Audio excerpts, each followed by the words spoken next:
Welcome to episode number 36. The best Fortune 500 business leaders have the best executive coaches. But what do great executive coaches do with their clients, and what do they focus on to achieve top results for their clients? I wanted to know, so I asked Gail Voisin on the program. She's an executive coach extraordinaire and author of the book, All Together Now. When executives can utilize their logical, analytical business sense alongside a highly developed EQ, they are much more likely to achieve extraordinary success.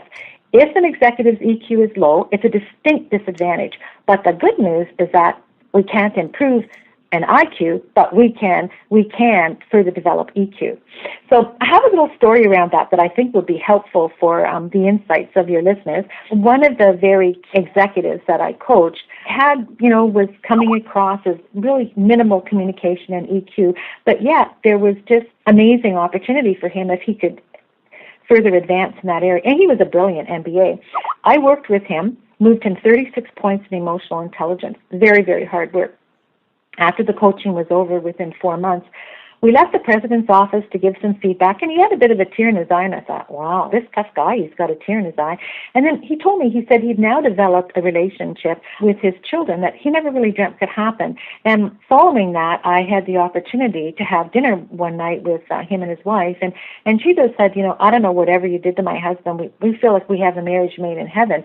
And so it wasn't only, the results of this isn't only life-changing, not only to him, but also his family, and the huge progress at work. And then he got promoted to another VP position and was achieving his dream. But what I feel and how I can indirectly impact this is when the parents are happy, it means less stress at home, and they have greater energy and listening capacity for the children. So in a way, Bill, I feel I really touch the little hearts of the children in North America, because they get so much better from a happy set of parents. And these two top experts, pioneers in their field of EQ, that I based much of my research on, was Dr. Reuven Bar-On and Daniel Goleman.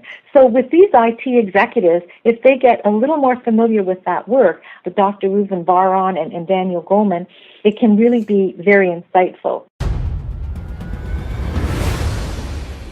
This episode is brought to you by the CIO Scoreboard. One of the toughest questions being asked of IT leaders today is, how are you doing with our information security program? Clearly communicating the answer to this important question can be difficult, especially if it's coming from the CEO, CFO, or a board member who is not technically savvy. Financial literacy is not the same as technical literacy. Financial skills are more ubiquitous and understood across business leaders than technical ones. So how do you do it? How do you clearly, transparently, and effectively communicate the state of your entire IT security program? The CIO Scoreboard can help you explain the current state of it, your roadmap, gaps, and overall plan for your program in minutes by establishing a visual framework that all business leaders can understand, sort of like a balance sheet and an income statement for IT security. So go to visualcio.com to learn more today. Again, that's visualcio.com. Hello, and you are listening to Bill Murphy's Red Zone podcast. If you are listening for the first time, I interview leaders who inspire me in the areas of hardcore IT security, IT business leadership, innovation, creativity, entrepreneurship, and fearless living principles. Welcome to the show.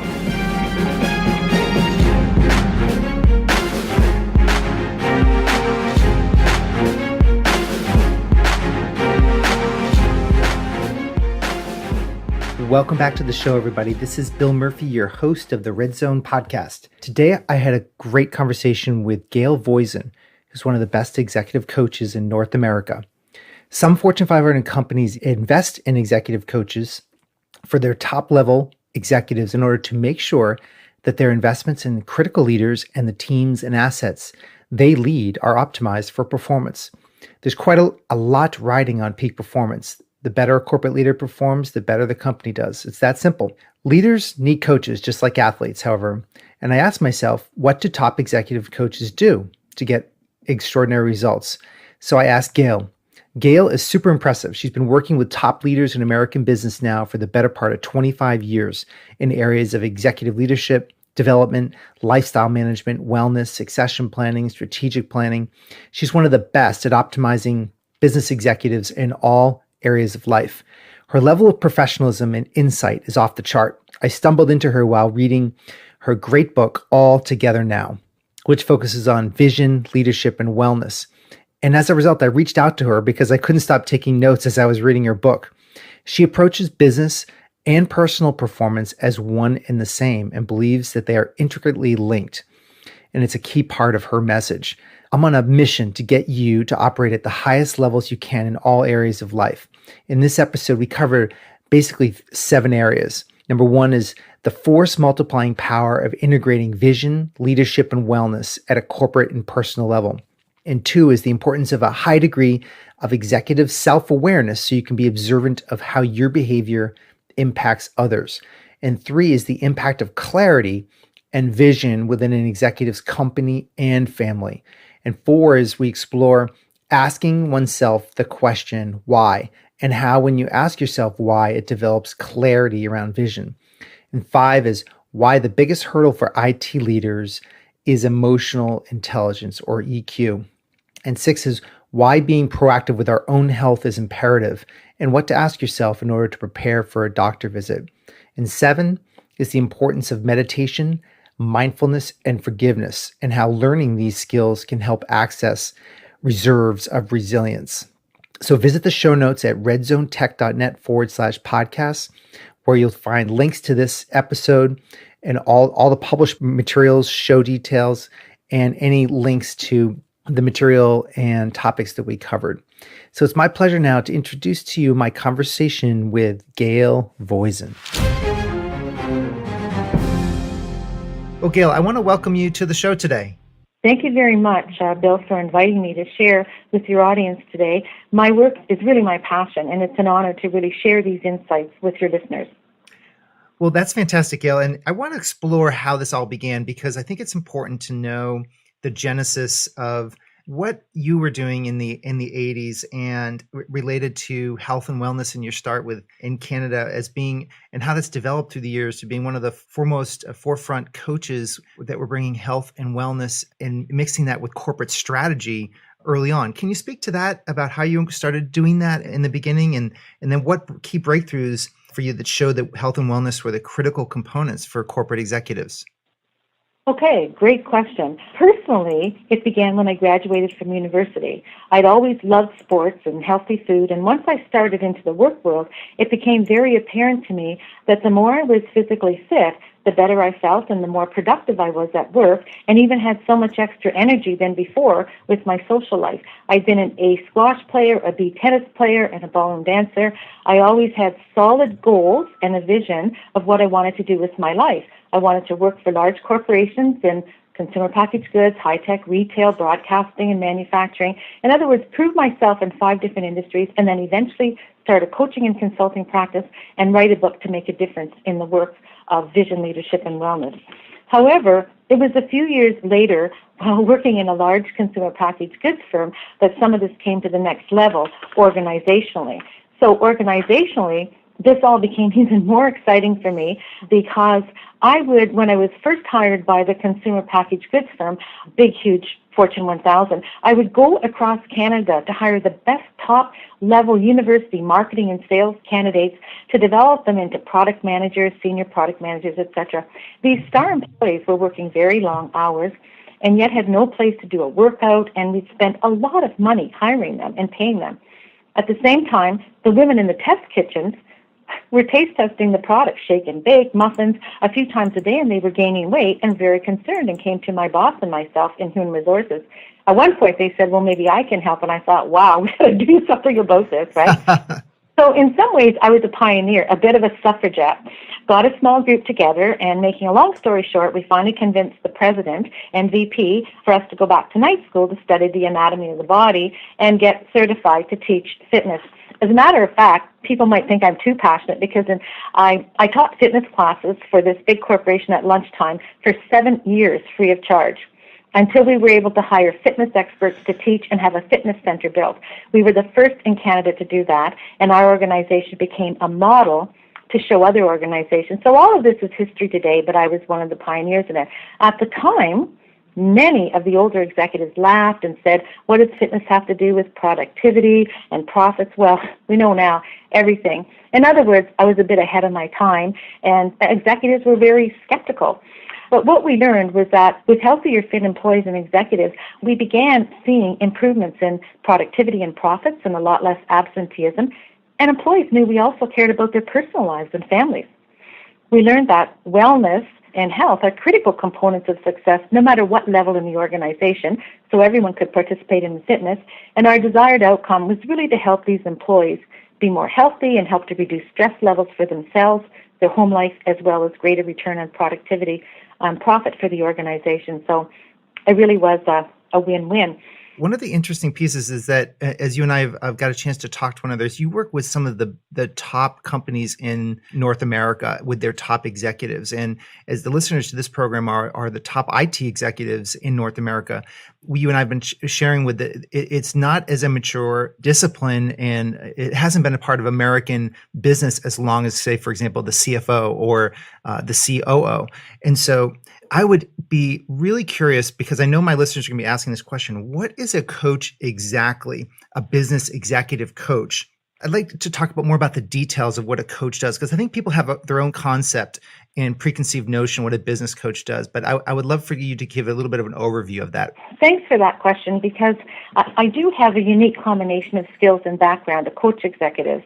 In a nutshell, I coach them in the areas of vision, leadership, and wellness, and I integrate and link these three areas with their strategic business plans to measure and report on return on investment. So I mainly coach them to maximize their performance, which is their skills and potential, while achieving a balance of wellness in their lives. I get them focused on what matters most for them to achieve a very meaningful and gratifying life. So why is this coaching process so highly successful over the years, and why do they call me world class? Well, I've developed an integrated solution with a compelling brand, one of a kind, the Altogether Now Advantage. I have the registered trademarks for it. It's a value-add approach that works with proven outstanding results achieved in the mid and large size organizations I work with. And it's about the profound power of integrating vision, leadership, and wellness. I incorporate all of these as well in a guide in the book. And most of us, and this is where the rubber hits the road, Bill, most of us have perceived vision, leadership, and wellness as important. But guess what? We've always looked at them separately. So my book demonstrates in my work the importance of integrating all three of them. The secret is the integration that makes such a huge difference to the quality of the individual's personal and professional work, health, and lifestyle. I think that's a powerful difference, Gail, is the integration piece, because I think in the past it has been more of like segmentation of personal and business. But what I'm hearing you say is you're not using the word segmentation or balance or things like that. You're saying integration.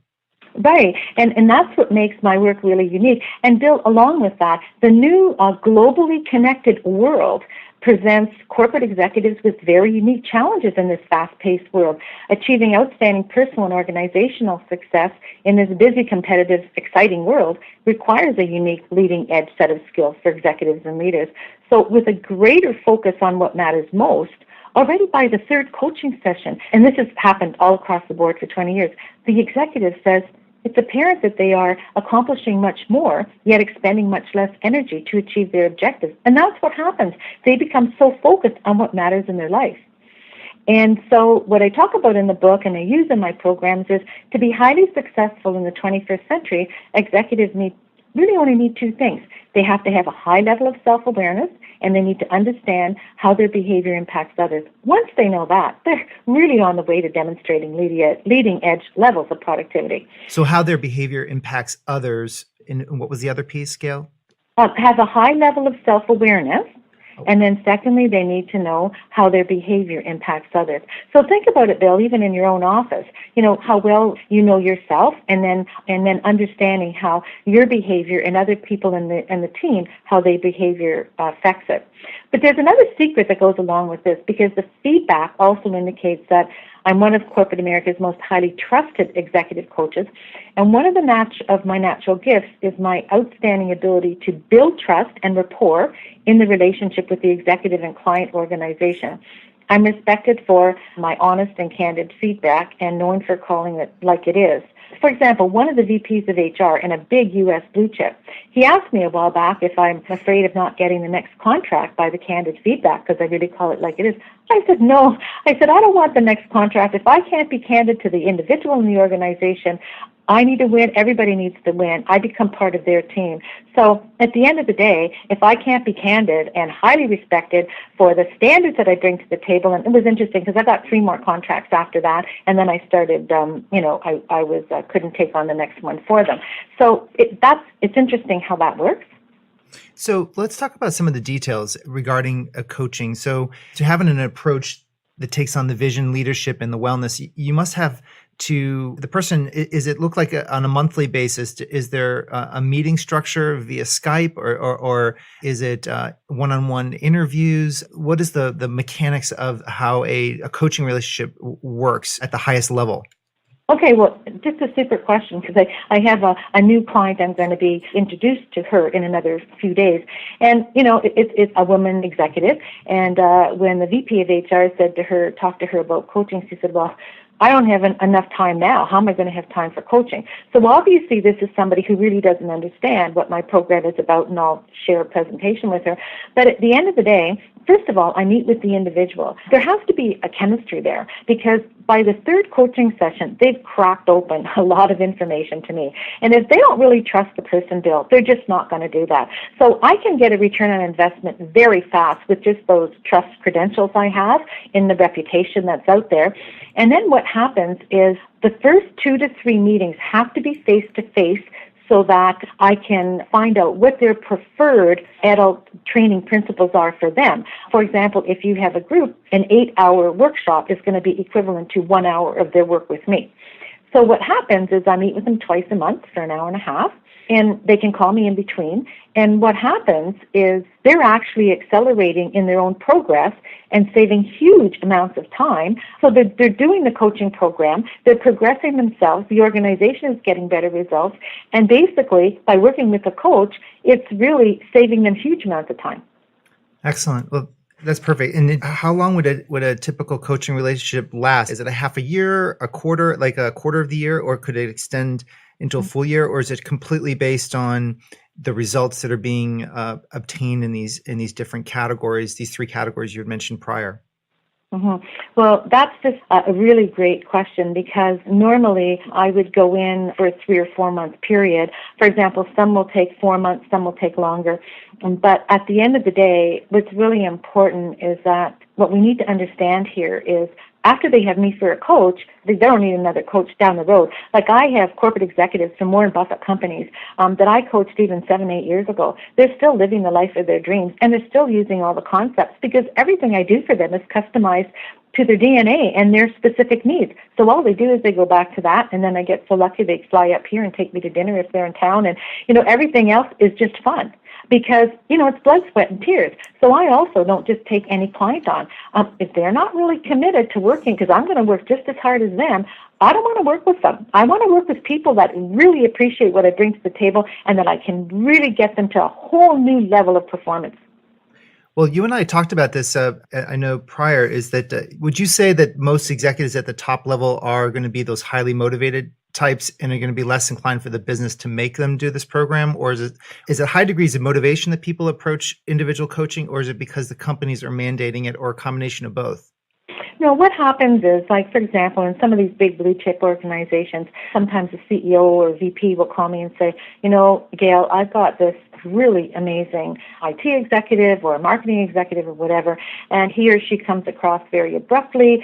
We think he has what it takes to be promoted to another level, but we're not sure. And if it's to the level where they're going to be downsizing the person, I don't get involved at all. However, the other part of my background, Bill, is I've been an expert in career transition. So I got trained in all the latest information in Philadelphia with all the top psychologists. So having that background also gives me lots of insights as to, is this a turnaround situation? Because if it's not a turnaround, I don't go in and do it. That's called downsizing, and I refer it to another colleague. Well, let's talk a little bit about information technology, the IT leaders of businesses in North America and the world right now. So this is obviously a rapidly changing and developing leadership area. What do you find are the unique challenges in your experience and the unique hurdles that stand in the way of IT executives right now? Okay, because there's another piece in here on personal vision that really links to that as well. Did you want to talk about that first, or? Well, certainly. I want to cover personal vision for sure. So if you want to start there, go ahead, Gail. Okay. In a conversation with you, you had said that personal vision is an area that's really helped you tremendously, and you spent quite a bit of time on it. And you were asking me, why is connecting with your personal vision so important, and why is reconnecting with true values so important? You know, when you're in an organization for a long time, the organizational vision and values can often replace your own vision and values. And if the organization and your own vision and values are in sync, wow, that's great, that's fine. But if they're not in sync, then you're really sacrificing your own values, which will eventually cause the individual some psychological, what we call dis-ease, because you're doing something that will not really agree with your values, which then indirectly affects the cells of the body. So, for example, in my own situation, my work has taught me to step back, and I practice faithfully to this model. My work has taught me to step back and get focused on the purpose and values, and that always tells me what next course of action that I need to do to deal with stressful events. So, for example, on page 20 in my book, it says vision is the ability to develop a compelling overall goal or direction which matches your personal belief or value system. That compelling goal becomes a purpose or mission in business or personal life or both. And your vision needs to be so clear and laser focused that it is apparent that your passion has been ignited, and when articulating and communicating it to others, and your vision is supported by your values, because the vision is really the foundation, or the values are really the foundation for the vision, and we use our values to evaluate possible courses of action, what's valuable and not acceptable, and living our values ensures that we have personal and organizational integrity and credibility. And then you build upon the personal vision in your work to match. Does the personal vision match to the corporate vision? Would that be a path that you would explore with the individual? Exactly. Because at the end of the day, Bill, firstly, it doesn't really matter how an executive aligns vision, leadership, and wellness unless they really understand why. So basically, the alignment of all of that and working with them individually, each one of these people are like a snowflake. So that's the fun and the exciting part too, because the model can work for each executive. It's a matter of customizing all of that. Can you explain what you mean by the why? I actually, from my own personal experience with vision, I have found that the more I explore the reason why, it helps. It helps me develop, I guess, more power around this and more clarity around this, at least in my experience around personal vision. What's been your understanding of why with the clients that you work with? Well, for the most part, sometimes, it's like you can see a model and, oh, that's a nice model and maybe it will work for somebody. I'm not sure it will work for me. But when you get into the why and you're saying yourself, you sometimes ask yourself about the why. Wow, that really ignites the passion. And, when you get out of bed in the morning, it's like, why? Like, this is part of my purpose, my existence. It's my reason for living.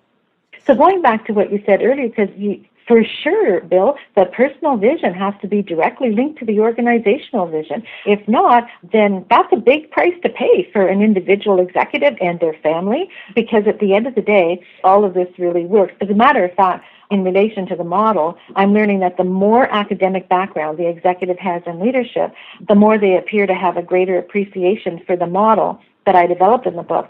And as you know, my goal is to get this model around the world. Recently, talking about the executives, the blue chip world, several highly respected professors in the U.S. and UK, they're actually considering my book as part of their curriculum or recommended reading.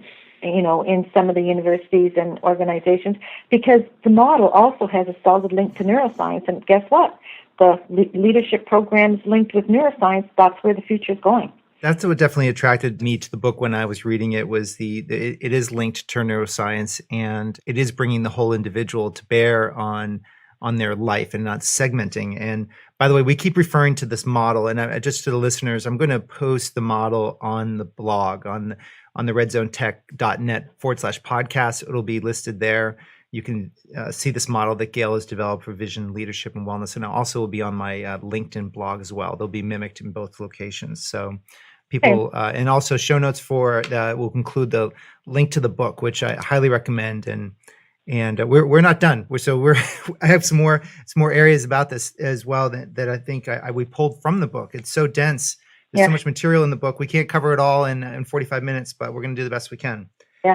So, Bill, another part of it is that, so just to clarify, the model is called the Altogether Now Advantage. And the key thing is that whole model leads into, it's a journey, not really a destination. So the Altogether Now Advantage model that's also important. One of my publishers mentioned not to use the abbreviation ATN, because apparently it stands for Asia Network or something. So that was just something I wanted to throw in there, because people tend to use the abbreviations. Okay, so the Altogether Now versus ATM. Sure, that makes sense. Yeah. Basically, in a nutshell, to wrap up that question, I really inspire and coach the executives to first discover their personal vision, find and articulate their authentic purpose and passion. And as you were talking about, I link their personal vision to their organizational vision by aligning their life goals and key areas of accountability at work, and then further develop their leadership and lifestyle management skills to excel in their personal and organizational performance, enhance their longevity of life, and live the life of their dreams. So part of it is, it's all measured. So of course corporations like it, the executives that are high achievers, they like to see these measurements. Big insurance companies, they're spending $3 and $4 million to try to find out how to measure wellness. And it overwhelms me when I think that it really is so possible, and in a customized way, it can really demonstrate measured results to both the individual and the corporation and be a win-win. So that pretty much wraps that up. Yeah, and that's part of what I wanted to do for the IT executives is that I want to make sure that they are keenly aware of what's possible with coaching and what to shoot for with integrating personal and business together as one integrated model. So I think this is a good transition into what you're seeing, the challenges within the senior leadership of IT within corporate America and North America. Can you give me some thoughts in that area? Well, I guess in particular for the IT executives, there are a couple of areas the biggest hurdle standing in the way for succeeding is apparent with the years of experience that I've had. I talk about in the book, there are 6 key leadership competencies outlined in the book: strategic thinking, communication, emotional intelligence, negotiating and conflict management, managing energy and time, and mastering lifestyle management and overall wellness. For the sake of this interview and focusing on the hurdles, it's really straightforward to me with the experience I've had over the years. The biggest hurdles are communication skills and EQ, which is emotional intelligence. Oh, so emotional intelligence is EQ. Okay, great. Got it. So most IT executives I meet are extremely bright with good intentions. However, their natural inherent skills appear to be more on the technical IT side of the business and not enough in the areas of communication and emotional intelligence. That's usually the big hurdle for them.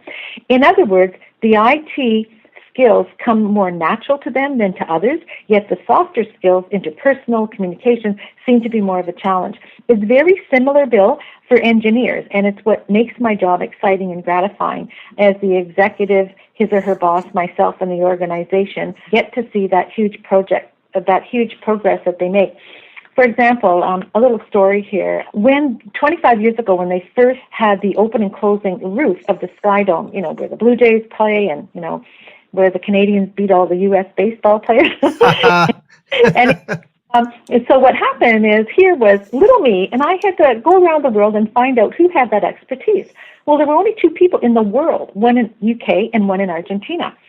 So what happened, the one was more academically accomplished, but the one that got the job in the end didn't have as much of the academic background, but he had a better communication and interpersonal skill set.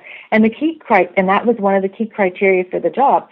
So, IT executives have so much to significantly contribute to the organization. So when these two competencies can be enhanced, it just takes them and the organization just to a whole new level. And I find it so fascinating because actually in my book, I have this little quote: when executives can utilize their logical, analytical business sense alongside a highly developed EQ, they are much more likely to achieve extraordinary success. If an executive's EQ is low, it's a distinct disadvantage. But the good news is that we can't improve an IQ, but we can further develop EQ. So I have a little story around that I think will be helpful for the insights of your listeners. One of the very executives that I coached was coming across as really minimal communication and EQ, but yet there was just amazing opportunity for him if he could further advance in that area. And he was a brilliant MBA. I worked with him, moved him 36 points in emotional intelligence. Very, very hard work. After the coaching was over, within 4 months, we left the president's office to give some feedback, and he had a bit of a tear in his eye, and I thought, wow, this tough guy, he's got a tear in his eye. And then he told me, he said he'd now developed a relationship with his children that he never really dreamt could happen. And following that, I had the opportunity to have dinner one night with him and his wife, and she just said, I don't know, whatever you did to my husband, we feel like we have a marriage made in heaven. And so it wasn't only, the results of this isn't only life-changing, not only to him, but also his family, and the huge progress at work. And then he got promoted to another VP position and was achieving his dream. But what I feel and how I can indirectly impact this is when the parents are happy, it means less stress at home, and they have greater energy and listening capacity for the children. So in a way, Bill, I feel I really touch the little hearts of the children in North America, because they get so much better from a happy set of parents. And these two top experts, pioneers in their field of EQ, that I based much of my research on, was Dr. Reuven Bar-On and Daniel Goleman. So with these IT executives, if they get a little more familiar with that work, the Dr. Reuven Bar-On and Daniel Goleman, it can really be very insightful to them. And Bar-On is B-A-R-R-O-N? Dr. Reuven, R-E-U-V-E-N, Bar-On, B-A-R-O-N, and then Daniel Goleman. And so, for example, I would be certified in all of these emotional intelligence. I mean, I've been able to personally meet these gurus and be part of their research, their ongoing research, because what I really do, I take the complicated PhD theories and I really simplify them into regular practical terms, because these corporate executives, they're very busy, and they need the information to really move forward. Their role is not to try to understand complicated PhD theories. Yeah, but what's great about this discussion right now is how, again, you're demonstrating the link, and I think this is powerful. People to understand is being self-aware of the sense that and the knowledge that the EQ piece has a direct impact with business communication, but as you were explaining, it also has a direct impact in their life, their children, and in the relationship with their spouse. And that, I think, is where, like you mentioned earlier, where the rubber meets the road, is that that's why it's an interesting play on the all together now model. It's like everything's moving together versus these segments that are sort of something's going fast, another area of the life is stalled out. So I appreciate your perspective on this. Yeah, and Bill, just to piggyback on what you said there, I just think it's an exciting time in the world, because if we took all the IT executives in corporate America and they got to that next level of further enhancing the right side of the brain with the EQ and communications, I got to tell you, we can move this world forward. And it's just like, and I think when we were talking about the personal vision, what's important about all of this with IT executives as well is, sometimes there's issues with hacking and different things like that. And the IT executive has to sit back and say, you know what, there's only so much I have control over this, and let it go. Right? So at the end of the day, the better their EQ skills and their interpersonal skills, they can express it, they can feel better about all of that. But I would say the real movement in North America over the next, if these IT executives can take themselves to another level, they're going to really, really shine in the senior management teams and boardrooms. Absolutely. And I appreciate that, as it's a major purpose of this podcast. And I appreciate for bringing that light to that. And And let's talk about health for a couple minutes. And as we come down to the final section of our discussion together, this piece is really interesting because I feel healthy. I think there's a significant chunk of our listeners that are going to feel healthy. However, we know that we've got to go see the doctor and we've got to ask. At least I like to be in a position where I'm asking good questions. And I find it when I go to see my physician that this person is really relying on the person they're submitting the blood test to and not necessarily on their own expertise because they're seeing 25, 30 patients a day. And how can they be an expert in blood and chemistry and all these different areas? So how do we fully qualify, and how do you approach health in general and your vision for health for an executive, and how would you break it down? That's a big question, but maybe we could just focus on a couple key pieces that you find are most important. Yeah, okay, that's a great question. And first of all, times are changing. We need to really be an advocate for our own health, and that's why in the process I interviewed about 42 different doctors, naturopaths, homeopaths, family physicians, and all of that. And a part of it is that that is how I came up with all those questions in the book, what to ask the different age groups, what to be prepared to ask when you go into the doctor. But there's even a bigger message here. And the first key message I give to these corporate executives is your health is your wealth. So that's the big message. So we need to make that a top priority. It's like this, Bill. In the previous discussion I mentioned to you, if you've got the top horse in the Kentucky Derby, are you going to work the horse out? Are you going to feed him properly and all of that? So it's interesting that I meet with executives who have been extremely successful, that yet by the time they're getting close to retirement, they have poor health and they can't reap those benefits, and they miss so many special occasions with their families and all those kinds of things, and some of them don't even have as much in common with their partner or children. They've spent so much time away. But the best way to select your own medical practitioner and get through that feeling of confidence is really word of mouth from your colleagues and friends. I know locally I get familiar with the high-end medical clinics in my area, and oftentimes the large corporations will have a list of some of the key clinics in your area. And in this way, you're really assured that you're with some top-notch medical practitioners.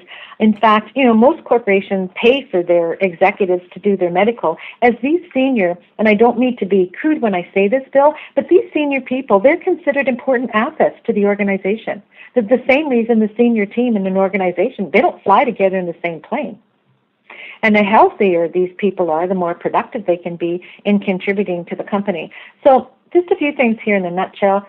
Most important, IT executives, your health is your wealth, and you want to be able to reap the benefits of all this hard work over the years. And you want to make sure that you're doing your research in the local area. And for the most part, it's good to have some interactions with them. If they have an open house, go there. Talk to people that have been very satisfied with it.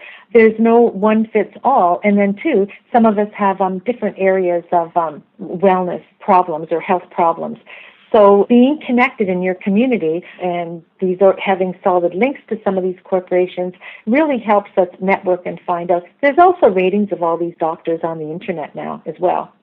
Yeah, and also I'll note to people if people can go out and buy the book, which I highly recommend, is on page 145. There's additional types of tests and just to be educated about the type of things that you can ask about blood and renal function, liver enzymes, et cetera. So people can go there for more resources.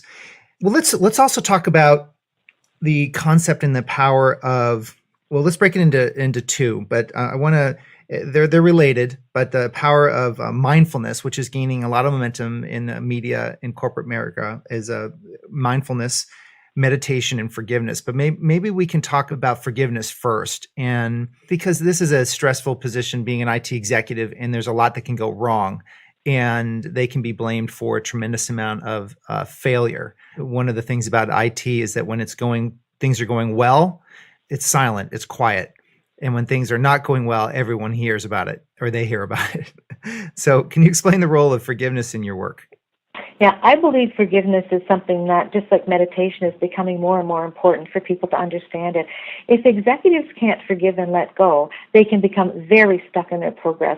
For example, Bill, I often come across an executive that's been downsized from a previous organization, and it's like they so hate that organization. And when I was years ago involved in career transition, I was kind of the the pickup person, I would get called in because the CEO or VP was fired. And I would go in and say, after we got through the introduction, I'm so happy for you because congratulations, you're going to get on to a much more focused part of your life that's going to enhance your health. We're going to ignite, we're going to find your passion and we're going to turn it on and ignite it, and you're going to be living life to the fullest. But, if they don't move through that forgiveness process, they continue to give their power away. So forgiveness allows us to no longer give our power away. It helps to set us free. And it's not easy to do, and different people approach it differently. But the liberty and freeness after forgiving greatly contributes to having like a super attitude and building up your positive cells in the body. So once again, this links into the wellness. Not to interrupt you, but I just want to make sure, are we referring to forgiveness of oneself or forgiveness of another, or are you kind of handling both types of forgiveness? Mm-hmm. Well, first of all, it's really important to forgive ourselves and not be so hard on ourselves. We're not perfect. We're human beings, and no human beings are perfect. But I'm really talking about both here. And I have a few quotes, and think about it, whether it's the self or the other person, because the big part of this forgiveness, it's a key link to our health. Because when we're stressed out, we know eventually we go into short-term and long-term disability. The cells, we get too many negative cells. But I have a few quotes here. One is Dr. Bernard Jensen. He said, I thought it was very interesting. He says, "Forgive others who offended you. I'm going to love you whether you like it or not because it's good for me." Certainly, from a wellness perspective, it's very critical to quality and longevity of life. And many of us are familiar with Wayne Dyer, who his father left all the children and the wife when they were very, very young. And I think it was about, 8 or 10 years ago, where he went back to his father's grave and said right out loud, "Who am I to judge you or anyone, given the conditions of your life? You did what you knew how to do. You can't ask any more of anyone." Yeah, very powerful. I do remember reading that in his book as well. So that's kind of the first part of that. Should we move on to the other secondary, the second one, the meditation and mindfulness? Yes, let's talk about that, because that I'm sure people are starting to hear those words, and maybe you can help bring some light meditation and mindfulness. Okay, so let's start by clarifying what meditation is versus mindfulness. And I recently took the 8-week course on the mindfulness-based stress reduction program developed by John Kabat-Zinn, PhD, at the Stress Reduction Clinic at University of Massachusetts. And I'm excited, too, to know that you've done that, Bill. So I'm sure that that's been a great help in your life. And I'll link to that in the show notes for all listeners. That's MBSR, stands for Mindfulness-Based Stress Reduction, pioneered by John Kabat-Zinn, who's been highlighted on Oprah show. He's a pioneer in this area. So continue on, Gail. So meditation is the practice and process of paying attention and focusing on your awareness. So in my work, I found that over the last 20 years, there's been a slow shift happening, and meditation is getting more popular. In the past, many executives became interested in meditation mainly when they were in a crisis, and it became a coping measure. More acceptance has happened over the years. For example, Steve Jobs, who was very committed to practicing Zen meditation, for all you IT people out there, for many years, he did the Zen meditation and he sparked a design revolution. Steve and many others began to change the perception of meditation in the corporate world. Today, many of the high-performing executives I work with definitely meditate, and no one method of meditation works for everyone. Different strokes for different folks. Executives need to explore which type works best for them. For example, some executives do transcendental meditation, it's called TM, where they focus on a word or phrase as they meditate. Some practice insight meditation, where they focus their attention on the concrete senses of the body and mental processes, learning to be with and work with whatever is found to be in the moment. Such attention can sometimes lead to insights, which allow us to transform how we are related to our experience. On the other hand, mindfulness is being present in the small moments, living in the moment. Mindfulness can be very helpful to these executives to be more productive, present, and connected to what matters. Mindfulness is a way of being and relating to our experience, rather than a set of techniques, as a lot of people think it is. Mindfulness is about honing our awareness so that we can be less reactive to those tough challenges. It's not necessarily about relaxing or getting calm, though that's often the result. But, for example, mindfulness doesn't prevent you from worrying. However, it just makes you aware of worrying when it comes up, so you have a choice to worry or not. So that's just kind of an example. But I have a little quote here by Margarita Tartakovsky on mindfulness from the Psychology Central Post. And she says she shares how practical mindfulness can be practiced in everyday life. Quote, practice mindfulness while you wait. In our fast-paced lives, waiting is a big source of frustration, whether you're waiting in the line or stuck in traffic. But while it might seem like a nuisance, waiting is actually an opportunity for mindfulness. So remember, when the body is under stress, the brain functions at a lower capacity. By contrast, when our mind is focused, it's much more likely that we get inspired and the better decision-making and solutions and challenges come easier. So meditation and mindfulness can really help these IT executives develop their reserve of resilience to better support themselves in excelling in their leadership abilities. And the tough part, as you can imagine, Bill, for some of these high-performing executives, Gail, when am I going to get there? I want to get to the bottom line here. I want to be the best meditator, right? And of course, you don't compete against yourself in meditation or mindfulness. So remember the important part. It's not a competition. It's a journey. Right. This is a very powerful, as we're wrapping this up, it's a very powerful to be talking about this meditation and mindfulness piece, because our minds right now in the world we live in are so triggered into fight or flight response just with a simple email from someone. So if we don't have the ability to establish dominion over our mind, body, and spirit, we are at the mercy of the effects of the world. And in the IT arena, or just in general in business, if we're constantly at the mercy, our health is going to be degraded, our performance. So this is really powerful stuff that you're talking about related to mindfulness and meditation, Gail. As we wrap up, Gail, I wanted to find out how people can reach out to you. What's your preferred method if people wanted to learn more about you and your work? Obviously, I'm going to link to the show notes for people to be able to acquire and look into your book. But if they want to learn more about you and your model, where can they go? Okay, well, first of all, the best way for listeners to currently connect with me is by visiting the website. They can also go on to LinkedIn to get the information. However, I'm not currently very active on LinkedIn, although I hope to have more time to do that later. And or they can call me here in Toronto, and I'm hoping that once I get to the next level, for example, I've recently been in touch with a social media contact to consider an audio blog for the website down the road, so slowly building that up. And then also, I've been doing a bit of research on some studios, which is getting me to know way more IT people and executives than I normally would, and that is checking out some of these studios with top-notch high-tech equipment to speak to large audiences, to lessen the amount of travel, but be able to get the message out to a lot more people. So pretty much I'm open to phone calls from people as well. One of the key things that's important to understand here is that my coaching and consulting work is with corporate executives in Fortune 500 and Fortune 1000.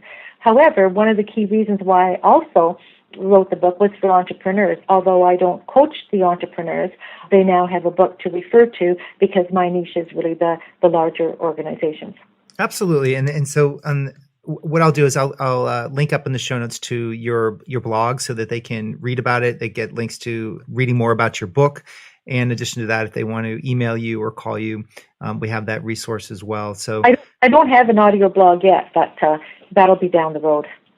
Absolutely. And I wish you the best of luck on that, because your message and your vision for corporate executives is very powerful.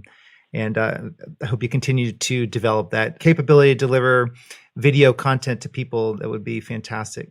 So Gail, thank you very much for spending some time with my listeners today. Okay, so thank you, Bill. It's been an honor and opportunity to share these key insights on the Altogether Now Advantage model with your audience. As you know from this interview, I'm very passionate about this model and integrating personal and organizational vision, leadership, and wellness because it has all the proven results required. One of the important things is that, in a nutshell, executives and leaders who have mastered and used the Altogether Now model, they definitely experience richer, more fulfilling, and rewarding careers and personal lives. And we need to remember it's a journey, not a destination. And with the coaching, it's really the gift that keeps on giving, because my goal is always to spend the minimum time with them and get out of their life and have them move on with the key information. That's the DNA of their customized coaching work. Right, because if they can incorporate this into their life, and then they can make it their own, and then they're off to the races. I mean, they can literally make it very useful to and have the skills built in to be able to manage their life themselves once they've worked with you. Right, and Bill, with the IT executives, it's just so exciting, and actually I almost have a bit of goosebumps now, because at the end of the day, I'm like that little guy by the ocean side turning over one seashell at a time, because at the end of the day, that's the only way I want to help them with their life and then move on. And it's not, I've often sometimes had people say, well, you could take much longer to do your programs and this and that. Wow, Bill, I'm excited to make it happen, get in there, progress with them, be part of their team, and just move on and leave them with a really incredible, gratifying and meaningful life, because they're like, each one is like my little snowflake. And they all need something different. And there's no way that boxes off the shelf training programs or coaching programs can do that. I agree with that. Yep. Well, so thank you, Gail. That was great. I appreciate your time, and have a great rest of the day. Okay, thanks very much. So this wraps up episode number 36 with Gail Voisin. I want to thank you for listening. If you want to find more about Gail, look at her book, potentially buy her book, and view the resources we discussed on this episode, go to the show notes page at redzonetech.net/podcast. That's redzonetech.net/podcast. The number of listeners is growing exponentially, which I'm very excited about, but I'd like to hear from you more. So if you can go to iTunes, the way you can most help me is leave a review by clicking on the show image on your iPhone or your Droid phone. By clicking on that show image, we've provided you a link to hit that routes you directly to the feedback section on iTunes. So it makes it easy for you. I want to thank you for listening to the show. Until episode number 37, have a great day. So there you have it. This wraps another episode of Bill Murphy's Red Zone podcast.